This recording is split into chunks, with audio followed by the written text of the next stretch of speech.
बैठ जाते हैं। लेकिन अगले दिन सास ने दोनों बहुओं को सबक सिखाने का फैसला किया। अगली शाम रसोई से बर्तन धोने की आवाज आती है। दीदी, अभी तो हम रसोई में गए भी नहीं, फिर ये बर्तन धोने की आवाज कहाँ से आ रही है? चलो देखते हैं। दोनों अंदर जाकर देखती हैं तो अनुज बर्तन मांज रहा होता है, रोहन धो रहा होता है और बूढ़ी सास पार्वती खाना बनाने लगती है। ये देख उन दोनों को बड़ी शर्मिंदगी होती है। ये आप सब क्या कर रहे हैं?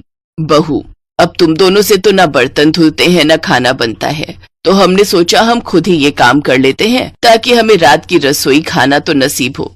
तुम दोनों जाओ और आराम करो। नहीं माँ जी, हमें माफ कर दीजिए, हमारी रहते आपको ये सब काम करना पड़ रहा है। हाँ माँ जी, हमसे भूल हो गई, हमें अपनी गलती का एहसास हो चुका है। अब से आपको कभी शिकायत का मौका नहीं देंगे।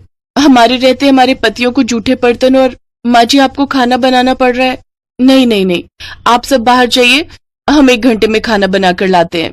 अच्छा ठीक है, तुम कहती हो तो रहने देते हैं। चलो बेटा। माँ और बेटे बाहर आकर खूब हंसते हैं और एक दूसरे को आंख मारकर कहते हैं, मिशन सक्सेसफुल।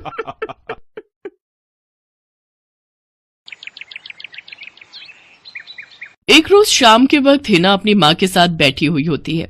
तभी वो अपने फोन में अपनी माँ को एक लड़की की फोटो दिखाते हुए कहती है, माँ ये देखो, ये लड़की कितनी मॉडर्न एंड टॉल है, ये मेरे भैया के साथ एकदम फिट बैठेगी। तभी उस घर की बड़ी बहू मानसी वहां आती है। चलिए माँ जी, हिना दीदी खाना लग गया है।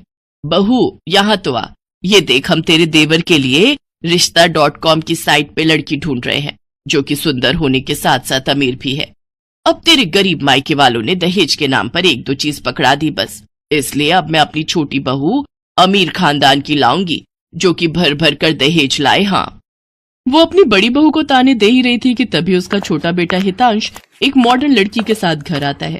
उन दोनों के गले में वरमाला डली हुई थी। हितांश बेटा, ये लड़की कौन है? माँ ये जूली है और हम दोनों ने शादी कर ली है। क्या? तुम दोनों ने शादी कर ली? मैं नहीं मानती इस शादी को। हाँ तो किसे फर्क पड़ता है आपके मानने या ना मानने से? वैसे भी वो कहावत तो आपने सुनी ही होगी कि जब मियाँ बीबी राजी तो क्या करेगा काजी। मैं जानती हूँ, जरूर इस डायन ने ही तुझे भड़काया होगा। मैं इस डायन को हरगिज अपनी बहू नहीं मानूंगी। भले ही आप ना मानो, लेकिन लीगली तौर पर मैं ही तो हूँ आपकी बहू। इसलिए अब जल्दी से जाइए और आरती की थाली लाकर मेरा गृह प्रवेश कीजिए। सास बेमन से अपनी नई बहू का स्वागत करती है। जूली हितांश के साथ अपने कमरे में चली जाती है। हे राम, माँ अपनी इस नई छैल छबीली के तेवर देखे, इसके तो रंग ढंग ही अलग है, बड़ा ही घमंड है इसमें। तू चिंता मत कर बेटी, कल इसका ससुराल में पहला दिन है, तुम देखना अगर मैंने भी इसका घमंड चूर चूर नहीं किया तो। अगले दिन सुबह हितांश के पिता यानी जूली के ससुर अपनी पत्नी से कहते हैं, विमला देखो तो, सुबह के 10 बजने को हैं और ये नई बहू अभी तक अपने कमरे में सोई पड़ी है, और आज इसका रसोई में पहला दिन है और ये अभी तक अपने कमरे में है। तुम रुको जी, अभी मैं इसकी खबर लेती हूँ। नई बहू, अरे ओ नई बहू। कुछ देर बाद जूली वहां आती है। क्या बात है मम्मी जी, क्यों सुबह सुबह इस घर को मच्छी बाजार बनाकर रखा है? छोटी बहू, ये क्या तरीका है अपनी सास से बात करने का? हितांश, हितांश जरा बाहर आना तो। अब क्या हुआ जूली डार्लिंग?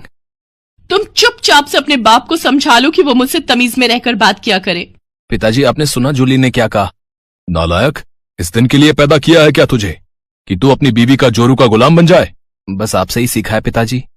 जूली की सास खाने की लिस्ट नई बहू के हाथ में देती है और कहती है, ये ले, ये तेरी पहली रसोई की लिस्ट है, आज तुझे ये सब खाना हम सबके लिए बनाना है।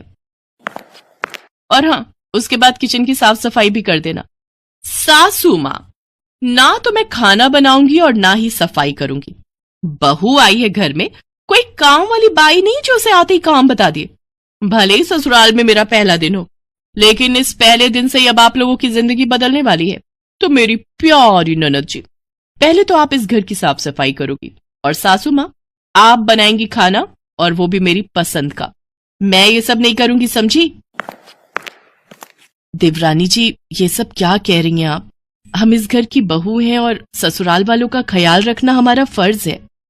जेठानी जी, इन जैसे फर्जी लोगों के लिए काहे का फर्ज? इनके साथ तो यही होना चाहिए। बड़ी जुबान चलती है तेरी, मैं तो तुझे छत से धक्का ही दे दूंगी, फिर तू भूतनी बनकर भटकती रहना। और ये हो गई आपकी कही बातों की सारी रिकॉर्डिंग।